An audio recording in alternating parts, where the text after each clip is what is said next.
Hi welcome back to my channel. ఇవాళ గోధుమ పిండితోని దోశలు.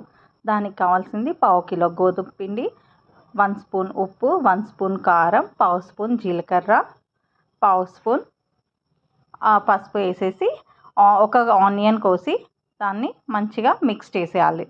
దాని తర్వాత కొంచెం కరివేపాకు వేసి దాన్ని 3 గ్లాసెస్ నీళ్ళు పోసి కలిపేయాలి.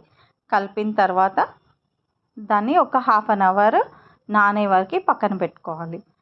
ఉండలు లేకుండా కలపాలి. అది దోశ బ్యాటర్ లాగా అయిపోతుంది. దాని తర్వాత ఒక పెంక మీద దోశ వేసేసి దాన్ని ఈజీగా అయిపోతుంది. ఈజీ బ్రేక్ఫాస్ట్ ఈజీగా అయిపోతుంది. మన పిల్లలకు కూడా హెల్తీగా ఉంటుంది. ఈ బ్రేక్ఫాస్ట్ మనకు కూడా ఈజీగా డైజెస్ట్ అయిపోతుంది. Thank you for watching my channel.